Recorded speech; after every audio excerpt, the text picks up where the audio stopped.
The Turkish operation against Kurdish militants in northern Syria has begun. And after finding itself isolated over that military action, the Turkish President Recep Tayyip Erdogan has said that no common Syrians will be targeted and that no civilians will be harmed. Take a listen into what he said. Barış Pınarı Harekatı'nda görev alan kahraman Mehmetçiklerimize muvaffakiyetler diliyor. Her birini alınlarından öpüyorum. İnanıyorum ki Türk Silahlı Kuvvetlerimiz Suriye Milli Ordusuyla birlikte Suriye'nin kuzeyinde PKK, YPG ve DAEŞ terör örgütlerine karşı büyük bir başarı elde edecektir. Onlarla gurur duyuyoruz. Amacımız belli, açık ve net. Terör koridorunu yerle bir edeceğiz. Barış koridoru inşa edeceğiz inşallah. Bu bizim bir güvenli bölge hedefimizdir. As a part of that offensive, 2 jets took off from the Diyarbakir air base in Turkey, causing several large explosions in the northeastern Syrian town of Ras Alain, Kamishli, Nosebin and Tel Abyad. Those have been the areas affected so far. Smoke could be seen rising near the Turkish-Syrian border. Erdogan has said that the offensive aims at targeting the Kurdish militants and the Islamic State group in northern Syria. Hours before the airstrikes, the Kurdish-led Syrian Democratic Forces had announced that they were ready to face any kind of attack. نجدد قولنا للعالم أجمع بأننا لن نستهدف الدولة التركية، ولكن إذا ما أصرت الدولة التركية في الهجوم علينا واحتلال أراضينا فأننا سنستخدم because this camp is in a very fragile environment. The condition of the people in the camp is also fragile. The situation is already very difficult to manage today. So if we imagine that tomorrow there'll be instability, violence, conflict, it could be impossible to manage. Important is to preserve the humanitarian access. That's key. The people of this region cannot afford, and even less the people in the camps cannot afford to be left alone. And we really ask to preserve our humanitarian access, not to politicize our presence. The United Nations, the European Union and other world powers have expressed alarm over the Turkish plan and the offensive which has now begun, warning that any military action could aggravate the suffering of Syrians.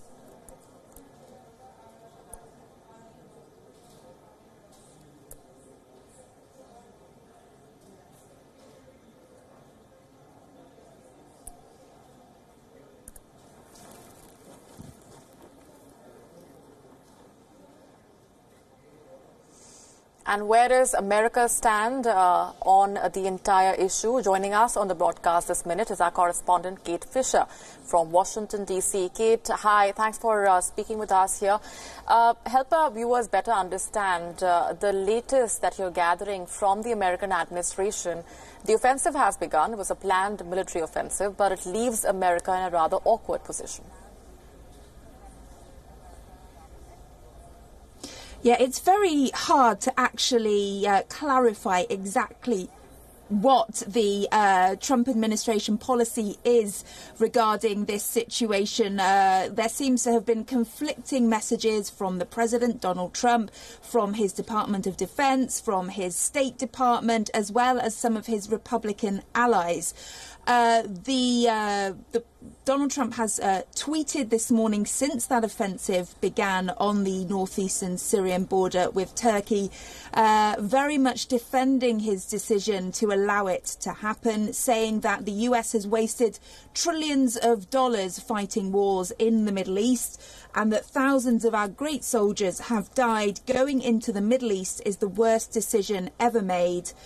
We should never have been there in the first place. So that's strong language from the president saying that essentially he wants to wash his hands of dealing with these issues in that region and leave it up to the countries who are actually there to sort it out. Having said that, he has also backtracked a little in tweets saying that he has not abandoned the Kurds, which has been one of the big accusations from many people. The Kurds have fought alongside the United States to try to root out Islamic State fighters in that part of the world, and they have been successful in doing so.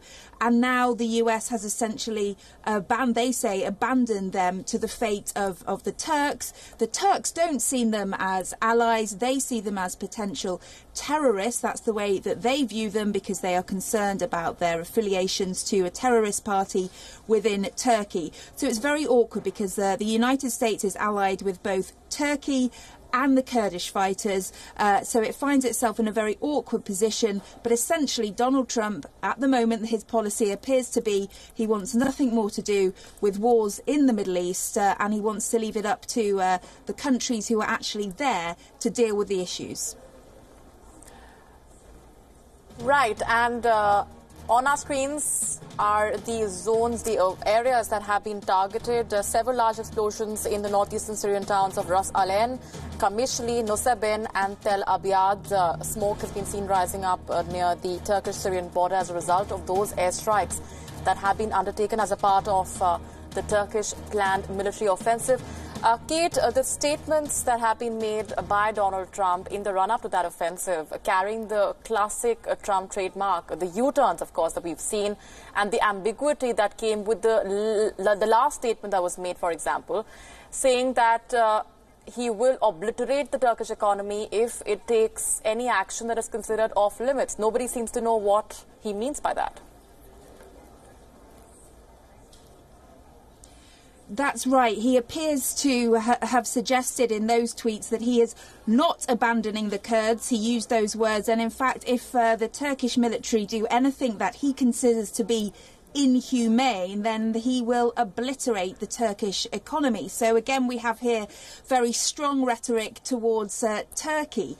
That seems to suggest that he will use sanctions, economic ways of hurting the Turks if indeed they behave in a way that he considers to be inhumane. As well as this, we have Republican senators like Lindsey Graham, who has long been a strong ally of Donald Trump, yet he is very much opposed to what Donald Trump has done here. Lindsey Graham saying that Congress will put together bipartisan measures to issue to impose sanctions on Turkey as well. So there are threats on both sides there towards the Turks if they don't behave in the way that the Trump administration considers to be humane. However, that is going to be very difficult to tell because this offensive has already started. There are less US troops in that area now that some of them have been removed.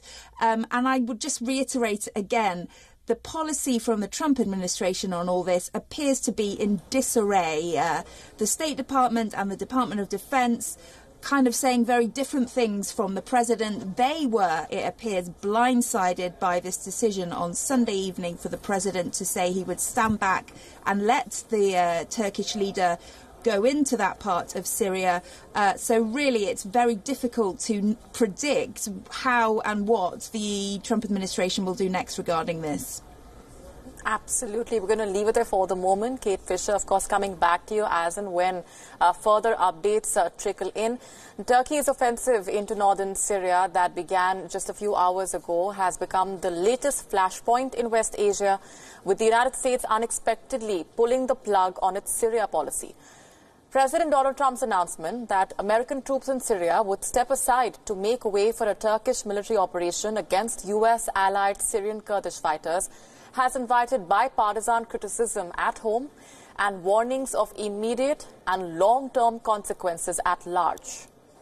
The key players in this theater of conflict are U.S.-backed Syrian Democratic Forces, Kurdish-spearheaded YPG or People's Protection Units, and the Recep Tayyip Erdogan government in Turkey, a NATO ally of the United States and a key trade partner.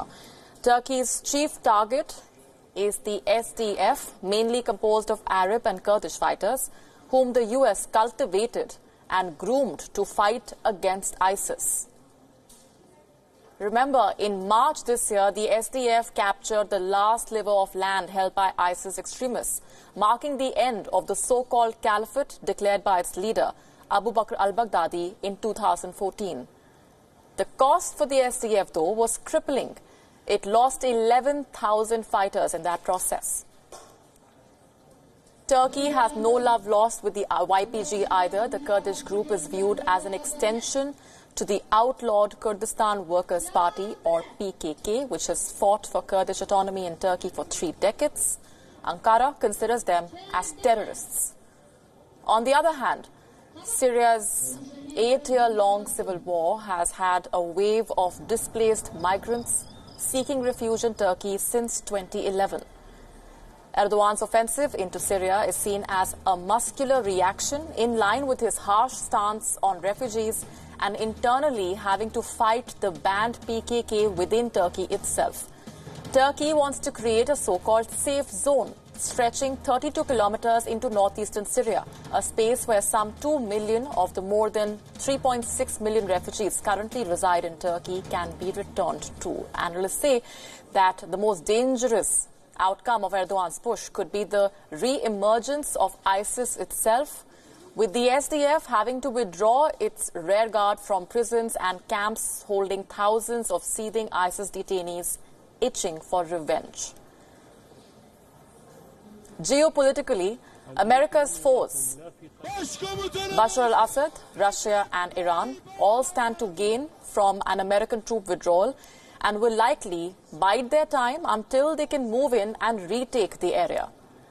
Trump's decision to pull back US troops from Syria, leaving the SDF vulnerable to attacks, has been widely criticized by allies and even some of the president's staunchest Republican allies.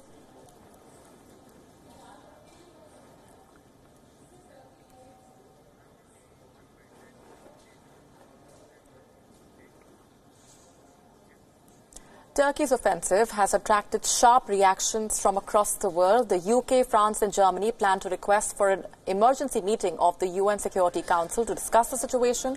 The 3 European nations are set to issue a statement strongly condemning Turkey's offensive in northeastern Syria.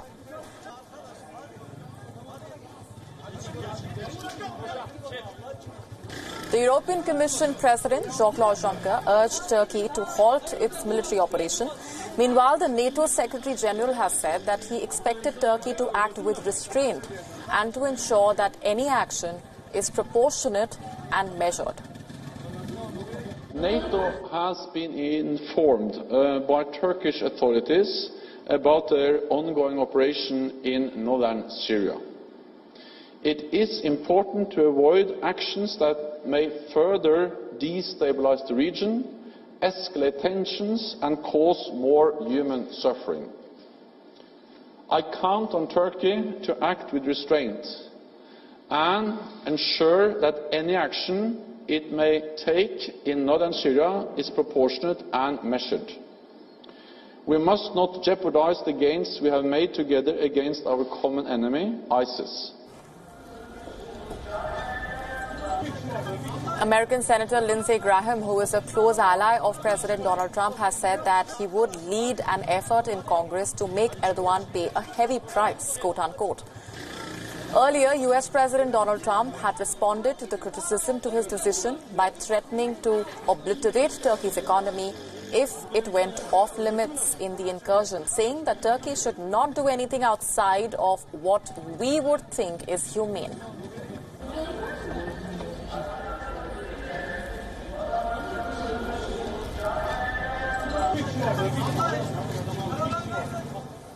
And our West Asia Bureau Chief, Daniel Pagani, has been assessing the developments very closely. He is now joining us on the broadcast. Daniel, first up, what are we expecting to witness over the next few hours as a part of that offensive? The offensive is still in the very early stages, so it is difficult to understand what is the overall strategy that Turkey will put in place in order to take control of this very large swathe of land, very long, more than large swathe of land in northern Syria.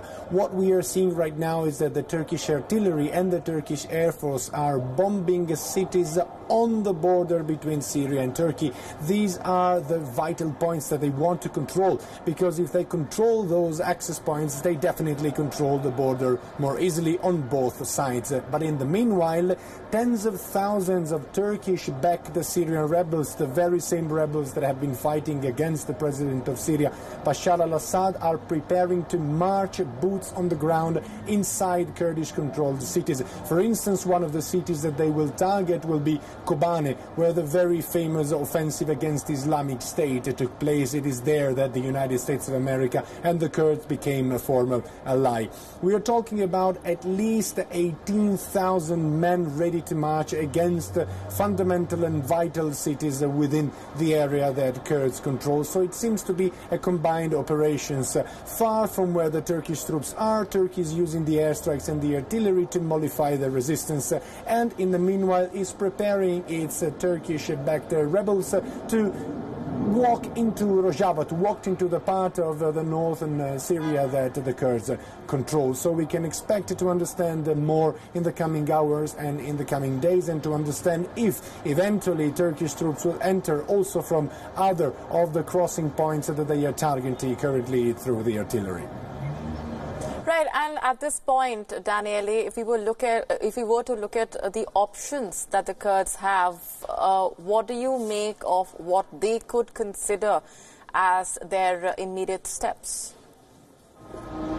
Well, the Syrian Kurdish fighters who were once in full control of this area have not very many good options. Perhaps they have no good option. One option is to fight back, to use all their energies and troops and weapons and forces to try to resist to the Turkish offensive. But one thing is to fight against the Islamic State, an irregular enemy which is fighting a guerrilla war. Another thing is to fight against Turkey's army, which is one of the most updated and powerful armies here in West Asia. Let's not forget that Turkey is also a NATO member, the second largest NATO member, so no one would eventually militarily help the Kurds to fight back. They would be left alone if they try to attack. They can surrender at least a part of the territory, and meanwhile they can try to negotiate. They can reach out to Damascus, to the president of Syria, Bashar al-Assad, and see if the Russians are actually willing to mediate, and to perhaps indirectly reach to Turkey and try to understand if Turkey can at least refrain to launch a large-scale offensive which could eventually create a humanitarian catastrophe. But all these options are not good, because even if Kurds rely on Assad, the president of Syria would want something back from them, which is still not clear. Maybe he wants them to abandon another portion of territories, or maybe he wants all the Kurdish forces to get back into the chain of command of the Syrian army, and hence respond to the orders of the Syrian president Bashar al-Assad, and to lose hence all the independence and autonomy that they have conquered fighting against the Islamic State.